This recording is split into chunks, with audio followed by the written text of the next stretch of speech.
Halo semuanya, saya perwakilan dari kelompok 14 ingin menyampaikan materi teori keseimbangan umum dan kesejahteraan ekonomi.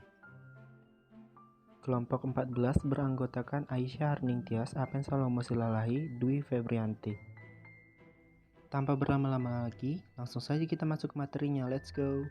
Apa itu keseimbangan umum dan kesejahteraan ekonomi? Teori keseimbangan umum. Teori keseimbangan umum mencoba menjelaskan perilaku penawaran, permintaan, dan harga dalam perekonomian secara keseluruhan dengan beberapa atau banyak pasar yang saling berinteraksi, dengan berusaha membuktikan bahwa interaksi permintaan dan penawaran akan menghasilkan keseimbangan umum secara keseluruhan. Dalam sistem pasar, harga dan produksi semua barang, termasuk harga uang dan bunga, saling terkait. Perubahan harga satu barang, misalnya roti, dapat memengaruhi harga lain seperti gaji tukang roti. Jika tukang roti tidak memiliki perbedaan selera dari yang lain, permintaan roti mungkin dipengaruhi oleh perubahan gaji tukang roti, yang berdampak pada harga roti. Secara teori, menghitung harga ekuilibrium hanya untuk satu barang memerlukan analisis yang sering memperhitungkan jutaan barang berbeda yang tersedia. Seringkali diasumsikan bahwa agen adalah pengambil harga, dan berdasarkan asumsi tersebut terdapat dua pengertian umum tentang ekuilibrium, Walrasian atau ekuilibrium kompetitif, dan generalisasinya keseimbangan harga dengan transfer. Keseimbangan walras. Secara khusus, model walras adalah model jangka panjang di mana harga barang modal sama baik yang muncul sebagai input maupun output dan di mana tingkat keuntungan yang sama diperoleh di semua lini industri. Hal ini tidak sesuai dengan jumlah barang modal yang dijadikan data, tetapi ketika walras memperkenalkan barang modal dalam model-model selanjutnya, dia mengambil kuantitas sebagaimana ditentukan dalam rasio yang sewenang-wenang. Marshall dan Strava. Jika suatu industri menggunakan sedikit faktor produksi, peningkatan kecil dalam output industri tersebut tidak akan menaikkan harga faktor tersebut. Untuk perkiraan orde pertama, perusahaan dalam industri akan mengalami biaya konstan, dan kurva penawaran industri tidak akan miring ke atas. Jika suatu industri menggunakan faktor produksi tersebut dalam jumlah yang cukup besar, peningkatan output industri tersebut akan menunjukkan peningkatan biaya. Teori kesejahteraan ekonomi.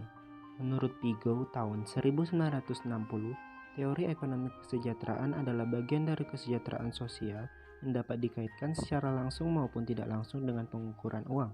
Pendekatan ini merupakan ukuran kesejahteraan yang banyak digunakan di negara maju, termasuk Amerika Serikat. Teorema kesejahteraan fundamental pertama. Teorema kesejahteraan fundamental pertama menegaskan bahwa keseimbangan pasar adalah efisiensi Pareto.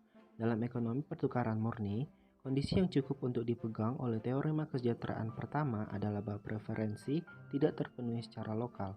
Teorema kesejahteraan pertama juga berlaku untuk ekonomi dengan produksi terlepas dari sifat-sifat fungsi produksi. Secara implisit, teorema mengasumsikan pasar yang lengkap dan informasi yang sempurna. Dalam ekonomi dengan eksternalitas, misalnya dimungkinkan untuk timbul keseimbangan yang tidak efisien. Teorema dasar kedua ekonomi kesejahteraan, bahwa jika setiap ekuilibrium efisien, mungkin tidak setiap alokasi sumber daya yang efisien dapat menjadi bagian dari suatu ekuilibrium. Namun, teorema kedua menyatakan bahwa setiap alokasi efisien Pareto dapat didukung secara ekuilibrium oleh beberapa set harga. Dengan kata lain, semua yang diperlukan untuk mencapai hasil tertentu yang efisien Pareto adalah pendistribusian kembali dana abadi para agen. Setelah itu, pasar dapat dibiarkan sendiri untuk melakukan tugasnya. Kesimpulan dari kedua teorema. Meskipun setiap kesetimbangan efisien, tidak satu pun dari dua teorema tadi mengatakan apapun tentang kesetimbangan yang ada di tempat pertama. Untuk menjamin bahwa ekuilibrium ada, preferensi konsumen cukup cembung. Dengan konsumen yang cukup, asumsi konveksitas dapat dilonggarkan baik untuk eksistensi maupun teorema kesejahteraan kedua. Demikian pula tetapi kurang masuk akal, set produksi yang layak cembung sudah cukup untuk keberadaan, konveksitas tidak termasuk skala ekonomi.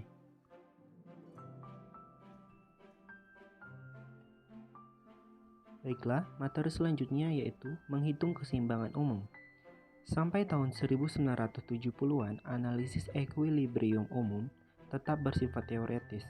Dengan kemajuan dalam daya komputasi dan perkembangan tabel input-output, dimungkinkan untuk memodelkan ekonomi nasional atau bahkan ekonomi dunia, dan upaya dilakukan untuk memecahkan harga dan kuantitas ekuilibrium umum secara empiris. Model keseimbangan umum terapan atau AGE dipelopori oleh Herbert Scarf pada tahun 1967 dan menawarkan metode untuk menyelesaikan sistem ekuilibrium umum Rode-Breu dalam mode numerik. Ini pertama kali diterapkan oleh John Schoen dan John Whaley, siswa Scarf di Yale pada tahun 1972 dan 1973, dan merupakan metode yang populer hingga tahun 1970-an. Namun, pada 1980-an, model AGE memudar dari popularitas karena ketidakmampuan mereka untuk memberikan solusi yang tepat dan biaya komputasi yang tinggi.